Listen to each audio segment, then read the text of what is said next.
The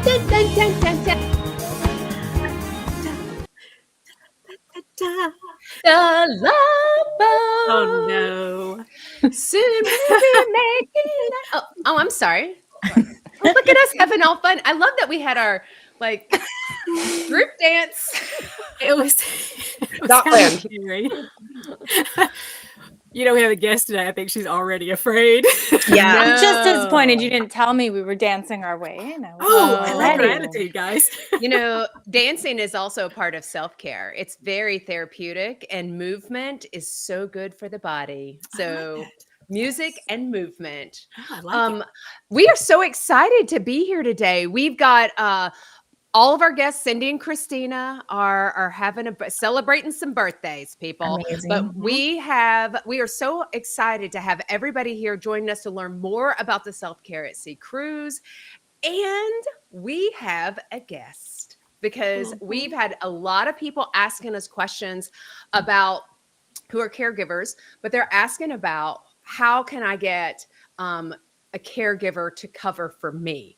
And a lot of people think maybe I can ask my family, maybe I can ask some other people, but we're bringing in an expert on all things home health. And our friend Jessica is here from Care Scout. Hi, Jessica. Hello. Oh, I hope Jessica can come on the cruise with us. That would be so much fun. I've actually asked for them to build that into the budget. I'm not sure if you're aware of that or not. That is a great idea. Yes. I asked. So let's go around and for anybody new who is just leaning in and being like, what's this thing about? What's going on? Who are all these people? I think we should introduce ourselves real quick. And I'm looking at the Hollywood squares. All we need is 3 more so we can have X takes the circle or X takes the square. But let's start with Miss Elizabeth. These are all our co-hosts for the cruise. Elizabeth, you want to tell about yourself? Yeah, love it. I'm one of your cruise directors for the Self-Care at Sea Cruise. We're going to share all about that. I am Elizabeth Miller, certified caregiving consultant, certified senior advisor, living in Atlanta, Georgia, and founder of Happy Healthy Caregiver. So helping caregivers mitigate burnout or recover from burnout with real self-care strategies. It's so good too. You got to listen to her podcast. Fantastic. Thank you. And Miss Christina Keys over in Washington. We're going across the country and it's morning over there. Miss Christina. Hello. I am Miss Christina Keys. I am one of your cruise directors and one of the designated dancers on the cruise because we are all dancing on the cruise, right? I am a caregiver advocate and speaker, and I go around the United States and share about what it's like to be a family caregiver and how to help family caregivers. And I'm a consultant for businesses who are helping family caregivers as well. And most importantly, one of the funnest things I'm doing is being one of the cruise directors. Yes. Dancer on the cruise with you guys. So I'm super excited about this and for all the people to join us. Awesome. Okay, wonderful. Christina is awesome as well. Okay, then we have our beautiful Dementia Darling, who is actually, she has a real name. That is not her name, but Carrie Alberts, although we call her Double D. What's my birth name? Wow. Oh, it was your birth name and you decided to go with They Carrie. looked at me and they're like, dementia. Yep. That was exactly what I was thinking. Yeah. So Carrie, tell us about you. Yes, I am so excited to be here. I am a cruise girly. I love cruises, so I can't wait to be with you on there. I have dubbed myself the Dementia Caregiver Cheerleader. So I need to get a uniform. I think I will for the cruise and just kind of go around with my pom-poms and as you're having a drink and just be like, yes. So I'm going to be cheering you on as always. But I'm Dementia Darling on social media and now real life. That's what I'm called. So please hang out with me. We're going to have so much fun. And I'm just honored to be here and celebrate you because you deserve to be celebrated. So it's an honor to be here. Oh, I love that. And Carrie's been on multiple podcasts as well. Guests all over the place. We just did a podcast talking about sleep and dementia and sleep for caregivers. So that was a lot of fun. So we'll be sharing that with everybody. And then JJ. I wanted to make sure you didn't miss me. Did y'all see me? I was like, I know she never lets me talk. Did you notice that? It's me. So, there you go.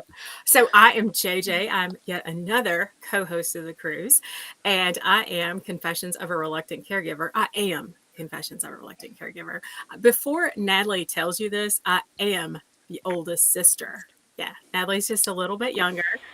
And our podcast, all of our social media is about the good, the bad, the ugly of caregiving. So we like to relate, educate, inspire. But all these ladies know that we like to laugh a lot. And we said planning today. I just wanted you guys to know I brought all my formals. I was like, I thought we were planning for dresses today, ladies. So sweet. Wait, I need formals. Oh, What? Oh, girl, it is cash. It is formal. It is whatever feels good to you. Bathing suit is formal on a cruise, by the way. Thank God I have Newly. yeah. No, Yeah. this is all like wash and Preach. wear. I said formal, but it's like go in the dryer. So Okay, we're good. Can Past I friendly. introduce this? This is Natalie. Can I say it that way? Oh, well, if you'd like to. Natalie, would you like to tell us about yourself? Hi, I'm yellow mustard over there compared to the gray poupon.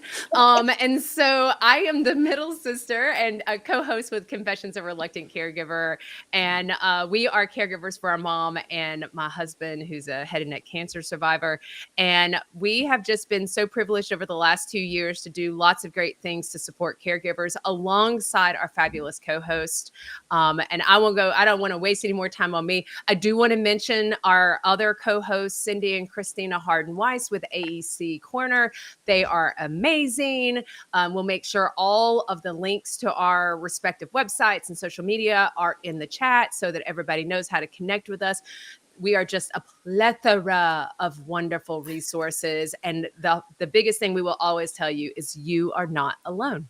And so that is our big thing. And why we came together to do the Self-Care at Sea cruise, because it's meant to be fun and you should take care of yourself too. So we have a guest with us today, and we've got the cruise, and I'm going to let JJ talk about Jessica in just 1 second, but I want to give you the quick deets on the cruise. So the cruise is on the Norwegian Aqua.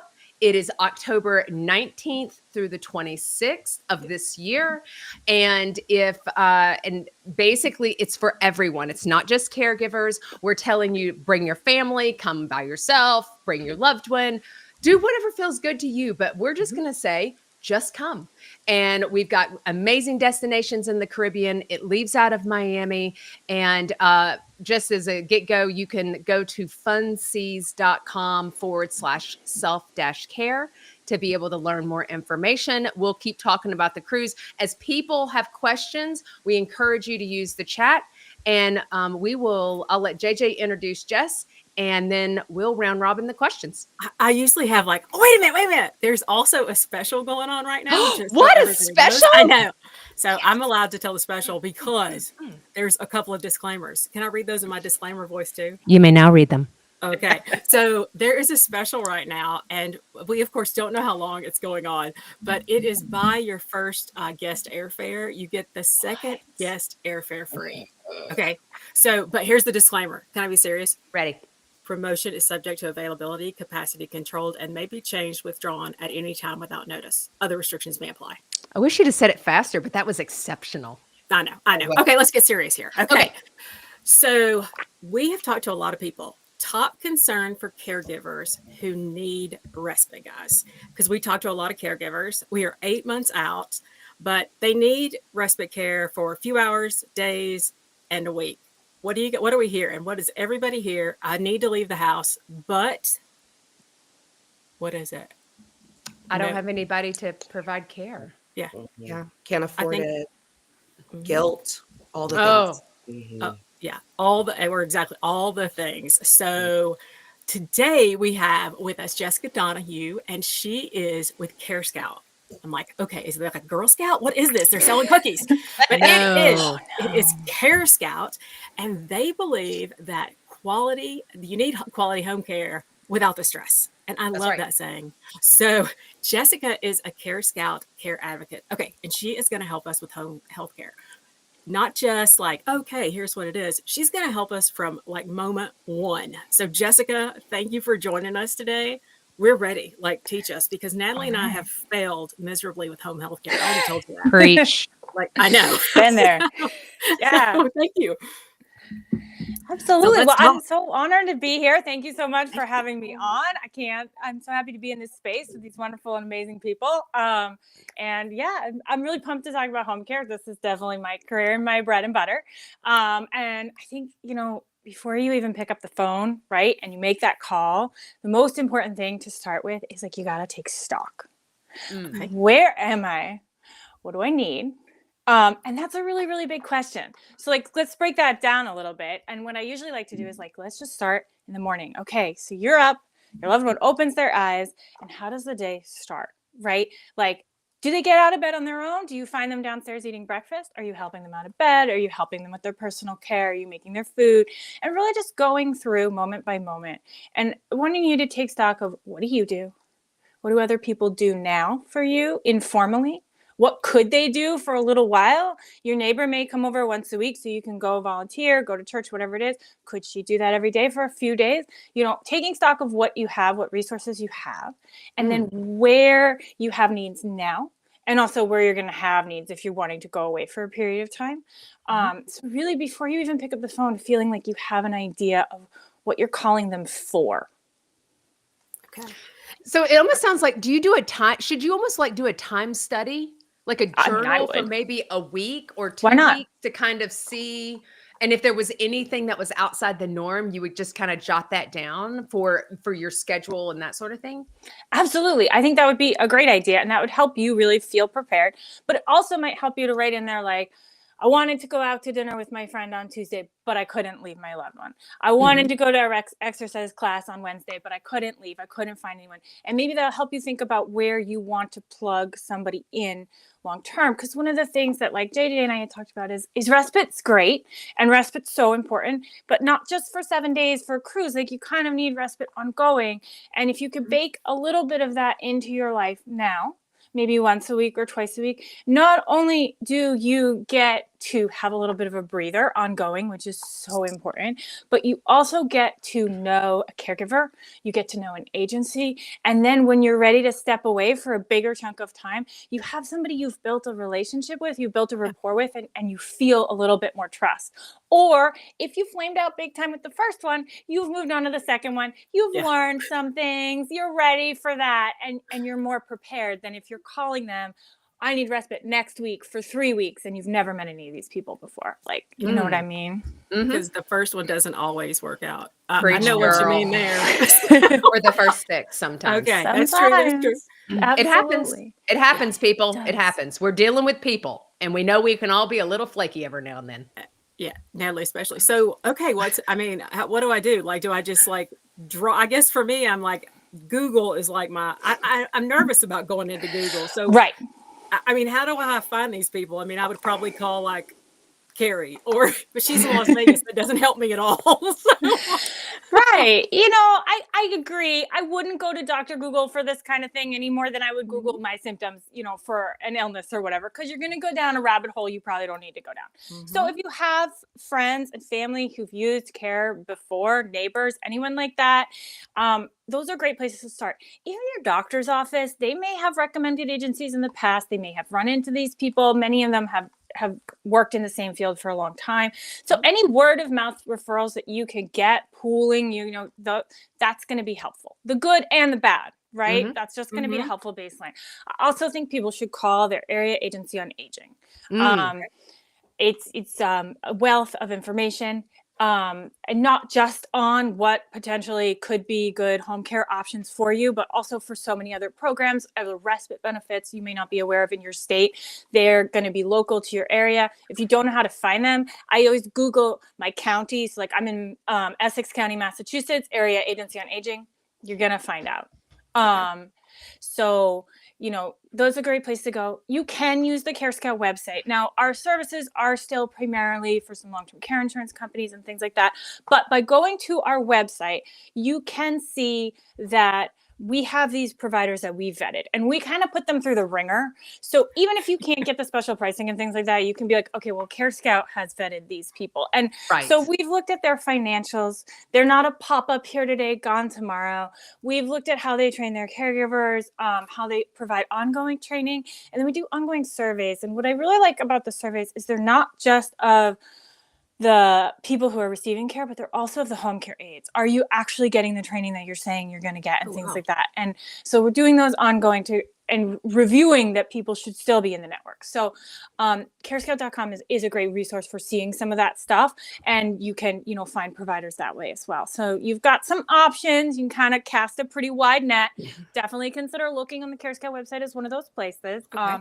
And then, you should really, if you're going to go to Google, just remember, when you look at nursing homes, they get a rating. You can see this one's got 5 stars, this one's got 1 star, and you can understand what that means.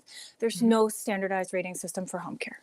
So if you go onto like Google or something like that, you're going to get a Yelp review. And it's the same like.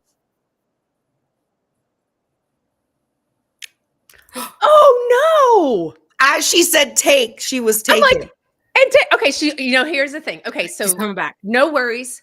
We're not going to get dysregulated. What do you think she was going to say? There she is. There she is. Sorry, I don't know. It said it reloaded. I was using too much memory, but we back were at now. the edge of our seats. We're like, what has dramatic effect? I mean, obviously, right? We know that. I just take it with that grain of salt, right? Take it with that grain of salt. This is a Yelp review. Somebody put this online. They were having really strong feelings. So if you're going to look at those reviews online, just understand that's what you're looking at. That's true. Can I Go throw ahead, Carrie? in a couple things with that? Because yes, I love what you're saying. So important. And I worked for a senior services out here in Vegas, and we're not a great state in supporting people. It all goes to tourism. So I was shocked to find that we actually had respite hour programs for people that qualified, and you could get a couple hours a week paid for. So you can always see if there's foundations in your area that you qualify for. Look into the HFC, the Hilarity for Charity grant for respite. My friend got it, and it changed her life for the year. Also, we will, when it comes closer to it in July of this year, the guide program begins for Medicaid or Medicare, and we will start talking about how you can utilize those respite funds.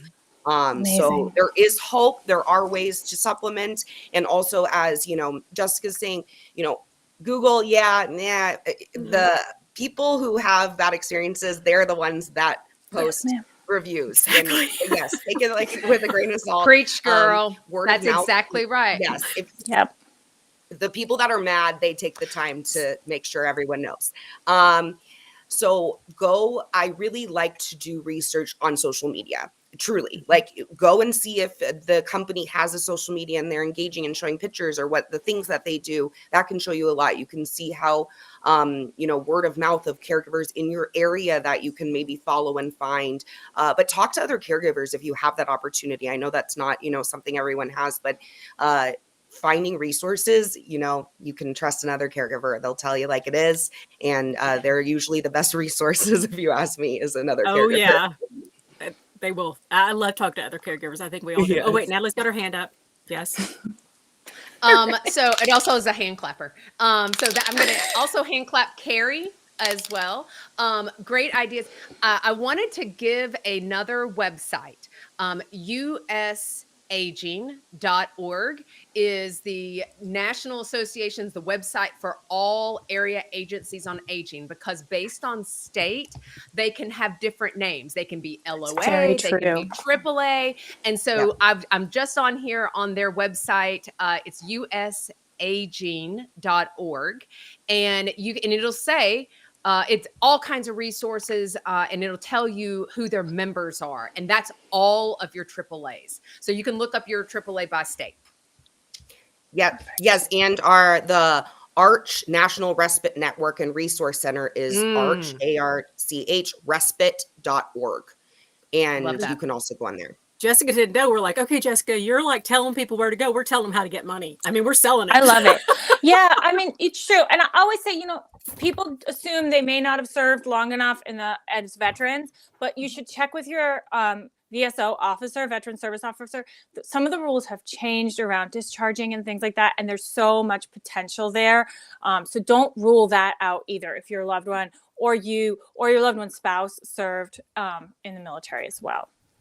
That's a great idea. Yeah, go ahead, Jay. Okay, well, I was going to jump and say, I get really nervous, so I'm going to make the first call. So what happens when I call them? Like, Yeah. there was one Right. time I called and I got like sent a voicemail. It kind of sounded Yep. like all scrappy, like a cell phone. And I was like, I don't know about this. That happens, especially if you call after hours. So that's Okay. something to be aware of. Most home care agencies are open kind of on the earlier side of the day. They're usually up and running by 8 because a lot of people prefer to have care in the morning. So they're out there coordinating care in the morning, but they're then often closed by 4 or 4:30 in the afternoon. Many of them have after hours, 24 hours, but it may go to like somebody's cell phone and sound a little sketchy. So be aware of that. I like to call home care agencies kind of in like the mid-afternoon because that feels like a time that's kind of a lull for them around 1 or 2. Their mornings are packed. That's when most of their caregivers are out providing care, which means they're coordinating, this one's running late, this is happening over here. They're with their current clients, and that's where their focus is. And like, I kind of want that to be their focus if I'm going to be their current client. So I'd like to call in the afternoon, but regardless, you're right. And this is very important. We get calls at Care Scout. They're like, okay, I went on your website. I called all 3 of the Care Scout Quality Network providers in your area, and they didn't call me back. And I'll say, okay, well, how long ago did you call? And they'll be like, oh, right before I called you. Like, right. Well, you left them a voicemail 5 minutes ago, and you're nervous, right? Because you're nervous, and you've decided you're ready, and you take that step. And then you leave a voicemail. That's okay. We want to leave a voicemail, and then we want to hear the response. Do they call you in the next couple hours? Do they know who you are, why you called? Are they super polite and helpful? So you're going to get voicemails. You're also going to deal with the office staff in an agency a lot, even if you go with them. So even though the caregiver is the one coming out to the house and providing the care, you're going to call them when you need to make a change, when you need to coordinate all that kind of stuff. So you should kind of jive with them. They should be picking up what you're putting down. You should feel comfortable with them. So that's really, really important to make that call and understand who you're interacting with. And they should take some time to explain to you what's going to happen after you've made that call. Okay. I have something that I hear a lot from family caregivers is that, their care recipient or their loved one doesn't want to have the help. They just want us because we're, That's right. we're going to white glove the care for them. And I think sometimes as caregivers, we have to show the cracks in order to let the light go in. And so telling this, sharing with your loved one as much as they can cognitively, of course, comprehend this, but how this is affecting you, how that you need a break, that you are burned out, that you've noticed health changes in yourself, that you miss doing X, Y, Z. Sometimes we got to kind of let that show. I know I had like tomato face cry moments with my mom before she kind of got that. And then I also think don't let the cruise or whatever be the first time we're trying this. Like one of the ways that we can kind of step into having home care and having other people come in and help us from outside is first starting with the non-personal things like, laundry and meal prep and housekeeping and, med management and things like that before they're kind of all going hands-on people. I think we have to kind of build up to that and work up to that in order for them to get comfortable having people around. What are y'all's thoughts? Totally. I totally agree. And Jessica, that's normally, that first visit, is that normally what you recommend? For the first visit? Well, Exactly. What is the first visit? Thank you. Yeah. And I think what you're saying is so true, right? Like, and as home care professionals who worked in the field as caregivers and stuff like that, you get so used to this. It's very rote. I joke, but you'll have, the home health aide. Hi, I'm Mary. I'm here to give you a shower today. Like, let's go to the bathroom. Nobody wants that interaction on the other side. So it's perfectly normal and appropriate to ask them to kind of build up to things. But before you even get to that, before we even meet them, we're going to have like an in-home assessment. They'll call it like a living room assessment, things like that.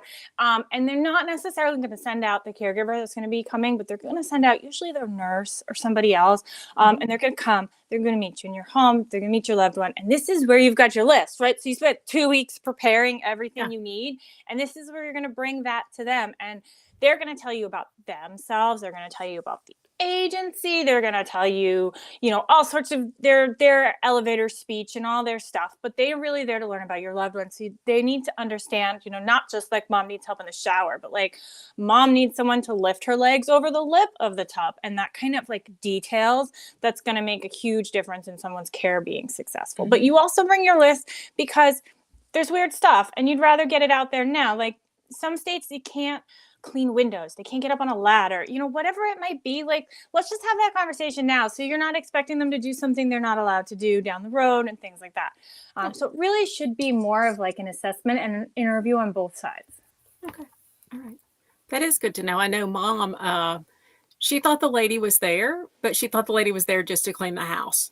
And so she would ask her to do all these cleaning things. I was like, Mom, she's not the maid. She's actually here to like help you. And that she was like, we should fire her. I was like, Mom, she's not a house cleaner. Please do not. Please do not fire her, Mom, please. We worked really hard to get her to stay. So let me ask you, go ahead, Jessica. Oh, it's just to say a good agency and a good caregiver can roll with that a little bit and understand that someone may not understand fully why they're there, either because they can't cognitively or because they'd really rather not. So having them roll with that and work with that is vital. And it's okay to tell people up front they're going to experience some resistance. Yeah, let's talk about resistance a little. Just a little. What if the person that I care for might not be the kindest? They might wake up grumpy and just exist that way. And so how do we, because if I'm a caregiver, let me tell you something. I've worked in human services field, and when we've had, made referrals for services, sometimes we don't feel like we get the whole answer as a provider. And because they want to hold back some information that could be impactful and influential in whether they accept them or not. In other words, the person's not nice. And so, or they are physically aggressive. So how do we have that conversation as a caregiver without fear of thinking everybody's going to shut me down? Well, they shouldn't shut you down. I mean, because I as the professional coming in, like, I would want to know that. I would rather know that up front. And as the agency, I would rather know that up front and try to help find caregivers that can support that person's needs. And so that way, if I'm the caregiver walking in and your loved one is grouchy and yelling at me or whatever, I'm not taking it personally, because I know that's just kind of how they are. And I was expecting that walking in the door. So the more honest and upfront you can be, I mean, at some point you just have to say, maybe you pull them aside, maybe you don't say it in front of your loved one, pull them aside after, give them a call, say, listen, I want to talk to you a little bit about my mom's personality or some of the challenges that we have with her care. And you can couch that too and here are the things that work really well. These are the things that I do that mitigate some of that, right? And then they also can try to leverage those things to build their relationship too. That's good to know. Okay, so I'm going to do another question. I'm going to switch completely a little bit. Okay. I want to talk about the cruise, and I'm going on this cruise and I'm excited about it. And, but I'm also nervous because this might be the first time I'm gone for like 7 days. Okay. And yes, we know that the Aqua has technology. You're not going to have any problem with phone calls, but it's probably less about the phone calls and being able to FaceTime and stuff like that, and more about, what if something happens? What if the person who is identified doesn't show up? And who is responsible for making sure that those shifts get covered and I'm not having to spend half of my cruise coordinating with anyone who will pick up the phone? Absolutely. I'm so glad you asked. And so a 2-part answer to this. Both parts are really important. Number one, we ask that of the agency right up front. And we talk to them about it, and we talk to them and we make sure they have that 24/7 line so that if somebody calls out in the middle of the night, they're getting the on-call person who can then start to deal with the problem. And you want to make sure that they do have some contingency plans for that and understanding all of that. But also, at the end of the day, the reality is that there will be times, even if you're on a cruise, where your caregiver is not going to show up. And it's not necessarily because they're bad. It's not necessarily because the agency is unreliable. It's because the world is unpredictable. We have snowstorms, floods, hurricanes, massive car accidents on a highway, and things are going to happen. So in addition to being prepared with a plan with your providers, you want to have a backup plan informally that you can leverage as a backup to your backup. And so that can be family members, friends, neighbors, people you can call in a pinch. And you want to kind of differentiate people who can help you coordinate a situation and people who can help you with the care. And what I mean by that is, like, I could call my 20-year-old nephew in a pinch and he could go over and make sure my loved one's fed and dressed and everything else. But he's probably not going to be able to like coordinate and on all that kind of stuff. But my sister, who's halfway across the country, she could be calling the agency and trying to figure out when they're going to be able to get in there and all that kind of stuff. So there's sort of two different roles that you as the caregiver are filling all the time. And if you can split them, that'll double the number of people you can leverage around you. You can also look into something like the private pay geriatric care coordinator. They are someone who could do some of that coordination. It is a service. You do have to pay for it, but in your absence, which could be another peace of mind. If you were truly worried about that and you felt really isolated, that's such an amazing support just to consider as well. Is that the same thing, Jessica, as an aging life care manager? Yes, ma'am. Absolutely. Yes. Put a link in that. And perfect. That's a good question. I hadn't heard of that. Did I I haven't miss that? I either. mean, that's like, wow. I hadn't either. Well, and JJ left me in charge of mom. Well, me and Emily, because Emily and I are like, well, we barely make up a JJ, but she left us in charge when she went on this really long cruise and I was super jelly. And so, and we were able to be okay. And I was a long distance caregiver and Emily was close by, but we also know that we had our Aunt Jane. Aunt Jane is like for us, what would Jesus do? She's the other J. And so she's fantastic. And so she helps also keep our mom under control too. And so I think it's really important to have other people. I would have never thought of having, because I think, I'm paying for this service. They should have to do it. And it seems a little naive to say, well, why wouldn't I have a backup plan just in case? Because they can say, well, we'll just give you your money back. I mean, I hate to say that, but I mean, it happens. It happens when you don't have somebody.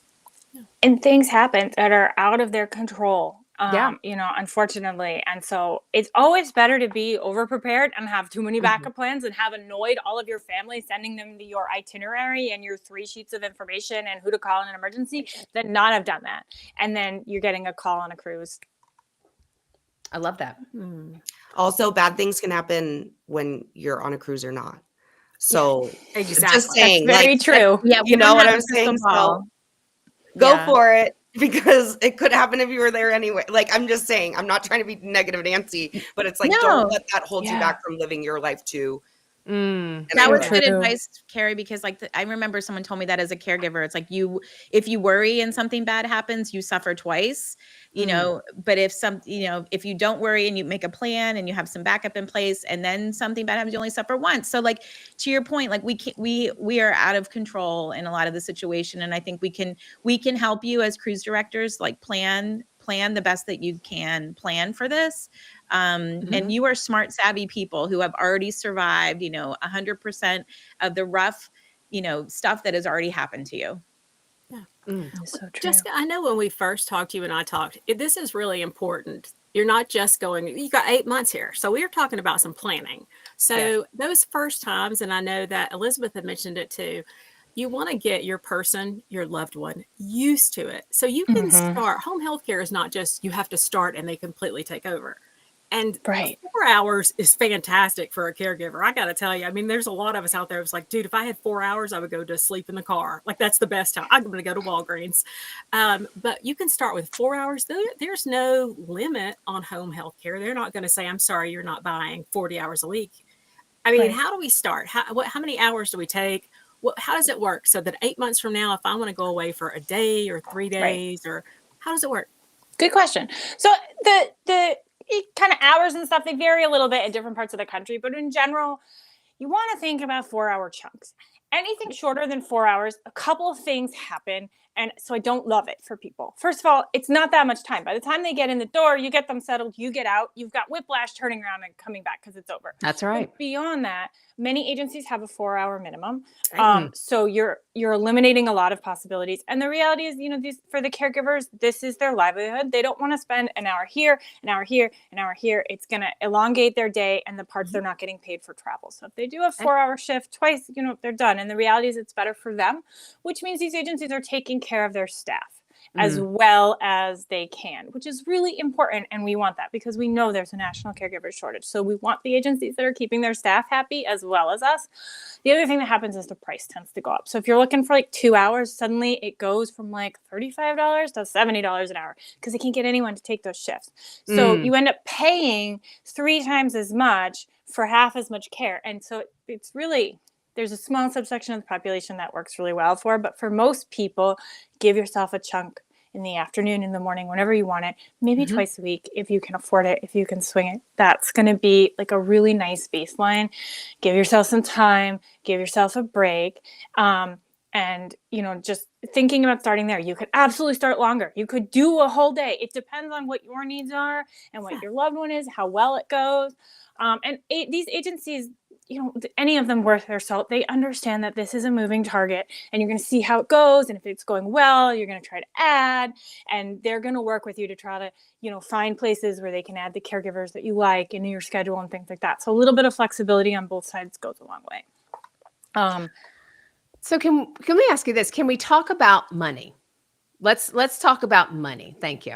And so, because Elizabeth's like, girl, yes. Because, you know, there's a lot of different respite programs out there, but what is the average cost? And it will fluctuate based on where you live, but what is the average cost for home care?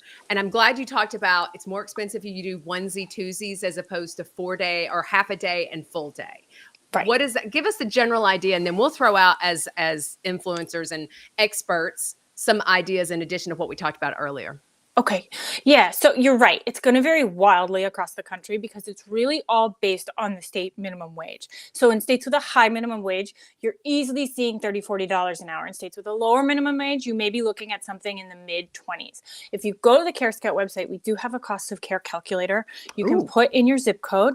And not only that, but what's kind of fun is you can slide the little bar. So you may not need care now, but in 5 years, how much do we think it's going to be based on those projections? So you can look at all the cost of care data in there specific to your area. But I would, if I had to ballpark the whole country, I'd put it around $35 an hour. Okay. All right. And I think about, so Carrie, I know you mentioned Hilarity for Charity. I know that AARP is great because they also have a section of trying to find resources to help. I was just actually on their website yesterday. But I think about the Lifespan Respite Grant. That is something that's $650. That is something, even if you were able to say, because people could say, that's not going to cover me for a full week. There's 256 hours in a week. Okay. And so, yes, I do know that. And so, so that's more if you multiply that times the 20 or $35 or $30, whichever. But what it does is that could allow you to practice. It allows you immediate relief and practice to see how your loved one's going to do, so that if you need to pivot, then you pivot to something different. And so I know with Medicare, recipients, there is a component that's built in there, but it is not home health that I'm aware of. It is typically the person goes to a skilled nursing facility, and that's where they would do their respite. And I know folks get a little concerned about that because, again, they can be up and down, but that's no different than any provider is what I would say. Ladies, any other pieces that you'd want to say? Oh, I see the chat's really going. And is there any insurance? Well, my question is there any insurance because you just said future costs. And so that makes me really nervous. I just want to ask this question. But when we're looking at it, we bring it in there because I know I want my caregiver to give me respite. Is there insurance out there that will cover home health care? Oh, absolutely. There's certainly long-term care insurance plans that cover home health care. You could definitely look into something like that for the future. Absolutely. We'll have another class for that. Oh, yeah. That's a whole And other I am topic. not an expert on this either, but I know one of the things my husband and I did for us, we don't have long-term care insurance for he and I, but we wanted to kind of prepare for the future. And so one of the things our insurance agent recommended that people can look into is something called a living benefit, where you can take money from your insurance policy while you're still living. So that might be something that people can ask their person about. I was also thinking, like, caregivers are super creative. Like, we can, we can kind of put some things together. Maybe your faith community has some resources that might be available to you. Maybe there are college students in your area that are looking for credits and things like that. They're planning on going into this field, that might be interested in that. And I think Ooh, good too, like I idea. never Yes, ma'am. tried this personally, but like, assisted living communities sometimes have vacancies and will allow you to kind of try it out too for like a week to see what that's like. And that depends on their availability. And of course, you'd want to find a reputable one there. And then, I work a lot with employee resource groups for working caregivers. And I feel like, Mhm. again, like going in and tapping into your ERG where if you're a working family caregiver, to find out like word of mouth and recommendations. And then I don't think we talked about hospice yet, but if your loved one is on hospice, they also provide respite services that you can ask and check into. That's right. That's Yeah. right. No, I Yeah. love that you brought that up, Elizabeth, about hospice. And then also, if your loved one already attends an adult daycare center, try to up it for the whole week, and then just have someone who has to take them and pick them up and do the kind of night shift, morning shift. You could also utilize those adult daycare respite programs. You know what? I will say this. I know that Christina's feeling under the weather. And so she's putting some stuff in the chat. So that's why you haven't heard from her. And I know she's under the weather, and she is such a trooper. So we love you and we hope you feel better. Something that Christina put in our chat, our side chat, was, hey, what if you were to reach out to local caregiver groups and see if there's opportunity to swap some services? Because I think about my younger sister, Emily, when my mom would go to the day program, she used that time to catch up on things like that. But she also knew some other folks. And if somebody had asked her and said, hey, could you come help me with this? Just if it's 1 day or 2 days, most caregivers will help another caregiver. And so, and there may be folks who are former caregivers that may say, hey, I'm willing to do it. Part of it is just simply doing the ask, even on your social media, on your Facebook and your friends and family, because I think there's so many people who want to help, but they may not realize what you need. And so by simply asking, I think you'll be shocked at the response that you get from individuals. And then how do you coordinate that? Because you may have a volunteer that just coordinates all of the care, and they're your primary person. And then your other people help you. And it may be a blend of home health and private individuals. So I Right. think don't get stuck is what we're going to encourage you to do. Don't get stuck in, I can only do it this way, or I don't have enough money, because we are quite resourceful as caregivers. True. It's very true. Sorry, I'll talk for a minute here. Yeah. Excuse my voice, but so when my mother was on hospice and I needed respite for that, because I wanted to be a daughter during that time instead of a caregiver, right? Even with all of my resources, I didn't know what there was, right? And I was tapped out. I was already paying $3,000 a month for my mother's care, right? And I really, and that was with me being her caregiver as well, right? So one of the things I did was, I reached out to the people in my community and I said, hey, do you know of any grants or respite programs? I also put a post on my Facebook that said, hey, does anybody know? I'd really like to spend some time being a daughter, rather than a caregiver, because my expenses during hospice went from $3,000 to $6,000 a month because she needed more care. And I was able to there was a local nonprofit that's a smaller nonprofit, but they gave me $3,000 that was applied to a home care agency. Wow. To bring in people so I could be a daughter. And I didn't even know that grant was available. And I'm very active in my community. So don't be afraid to network with the people in your community, network with the people in your support groups. Ask some of the resources that you're currently using as well. Any of the resources you're currently using, whether it's the lending closet that you're getting your medical equipment from, or wherever. Ask around, use your voice and say, look, I don't know where. Yeah. Where is their programs? Because there are many hidden programs that people don't know about. Small charities of like a couple of friends who got together and who had been through this before, and they have raised money and set it aside, and they're just looking. There are many grants, especially like area agency and people like that. Money goes unused because people don't know about it. So speak up, ask the question in the weirdest places. You never know. who might know It's the truth. It's that true. grant is going to be for that respite care. Isn't there something now too with like this guide program through home care agencies? Is anybody knowledgeable that can talk about that? Watches Um, more I like know it's new. I It's know It's it's very new. very Pays new. for It's it, not right? officially starting until July 2025. Okay.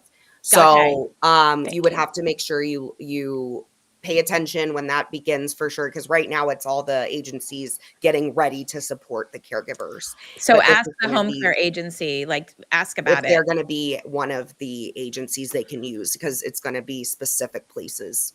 And So- it's specific for dementia condition as well. We This need is only this is a program for dementia caregivers. Yes. Yeah. Right. Yeah. So the other thing I would recommend is reaching out to your state agencies. I saw in the chat someone had asked about state agencies. So like in Virginia, every state is going to have different state agency names, but you can go in general. So if you go to your state's website, like I can go to virginia.gov and I can look at Department of Social Services. So think about who does human services, think about who does aging and rehabilitation. That group is typically how the money from AAAs are funneled from the feds down to the state and to the local agencies. Look at your mental health boards. Think about those agencies, and that's what you're looking at when you go to the state website. Look at the names of the agencies and look for things that that feel obvious, like social services, aging and rehabilitation. But there's also some folks we have Blue Ridge Independent Living Center here, and so again, there's also 211. So think about information referral. So this is a different way to try to find grants. 211, you've got Unite Us, you have Find Help, you have our state has Virginia Navigator. It also has Senior Navigator, and it has Disability and Veteran Navigator. So each of your states have information and referral systems, but 211 is the national information and referral system that you can start with. And here's the thing, any one of us, if you guys are on here, any one of us can help you in the sense of if you email us or reach out to us, we can do some quick searches because we're super fluent in that. So just please feel free to reach out because I don't mind. I know I don't mind to help. And typically we have a resource list. So we'll share that resource list as well of all the resources you can go after for a variety of things. Yeah, one of the things I was going to mention is we have that wonderful Facebook page for Self-Care at Sea. If you're not on it, I would say join it. And one of the things that we come across with family caregivers, we have a lot of decision fatigue. Sometimes we feel really overwhelmed. If you're really feeling overwhelmed in this process on how to find care, how to deal with mom doesn't want any care, how am I going to find care for a week, let alone a night? You know what? Drop a comment on the Facebook page. And we'll chime in and we'll help you out. Put the state and the city you're in. A lot of us know a lot of resources, and we're more than happy to help. I also want to say, if any of you have a care coach, a personal care coach you're working with, if you don't know what a care coach is, it's basically a counselor, a coach, or a mentor that's taking you through your care journey. If you have that, they are more than happy to help you find local resources as well. So these are some options where I don't know how to do it. I don't know exactly how to do it. You don't have to. You don't have to do it alone. We're here to help you. So drop something on that Facebook page, a question on that Facebook page, your city and state, or check out some of your local care coaches as well. I have another question for Jessica. So here's a question. Do you have to be, or would you recommend, do you have to be certified to provide care? Because I don't technically have a certification. Good question. So this is another thing that varies a little bit state to state. Some states have different requirements. But one of the things that gets really confusing when you start talking about certified home care, and I always try to remind people this, there's sort of two types of home care, and they do really different things. There's what we used to call Visiting Nurses Association that are now kind of calling themselves like certified home care agencies. And these are not the ones that are going to come in and help you in your day-to-day life. They're sort of the rehab services that you get when your loved one gets discharged from the hospital. They're usually ordered by a doctor. There are things like PT, physical therapy, occupational therapy, nursing, those kinds of services. And they're short term. They're usually covered under your medical insurance to kind of boost you back up to your baseline. So when we talk about like certified caregivers, that's often what people are referred to. And then the more custodial caregivers are the ones who are coming from more of a personal caregiver agency. And so they may be licensed differently by your state too. So, that's always something to consider. And many of the more custodial care states don't have certifications for the custodial care. They're only because the ones covered under your Medicare, I mean, they get a lot more certificate because the insurance is paying for them, right? So you may not necessarily have certified professionals. Most of the time, though, the aides themselves do have to have gone through some training. And any good agency can describe to you what that training is. It's usually like 36 hours of classroom training, and they pass a test, and they have to do these, skills and show these kinds of things. All that kind of stuff. So be really careful with the difference, because if you're going to be really disappointed if you call one of those certified home health care agencies, they may not provide home care. You're going to feel a little bit confused. So like you may have loved them. They came out after a hospitalization. They were super supportive, but they're more clinical staff like nurses and PT and OT. They're not the people that are going to be able to come out and sit with mom, help her get dressed, get showered, then make her breakfast, all that kind of stuff. That's not their role. So there's two different types of home care. So just keep that in mind. I want to reiterate that what you said, Jessica, because that was so confusing to me as a caregiver. Like, home health had to be prescribed by somebody for rehab and services, and it was typically paid for by insurance for a certain length of short-term time. But home care is something that any of us can go out and get a professional caregiver that can do certain types of duties. They can't do, certain types of things they're not allowed to do. I know one of the frustrations for my mom was she was diabetic, and like a home care agency could not give her insulin. Right. Which was a bit frustrating, which was why as a family, we typically had to go, with a private pay type of caregiver that we, drew up an agreement with to have some kind of an understanding there, because we would have never been able to leave for overnight or leave for more than 4 hours at a time, because she needed insulin, 4 times a day. So I wish that was like one of the areas where there was a little more leniency, because she was pretty high functioning, other than somebody had to kind of give her pen. And she could even put it in herself. But anyway, I think it's important that people understand the differences, because we're learning such a glossary of word soup salad as family caregivers. And it's super frustrating. Well, I know, Jay, we've got like 8 minutes left. And this has been, it's shocking, because this is such an important conversation. It's something that I know enough to be dangerous about. And I feel like some people are going to be more fluent in it. I felt the same way about caregiving, to be honest with you. You don't really know it until you get in the middle of it. And you have ideas, you've seen people, but then you're in the middle of it and you're like, woo, dumpster fire some days.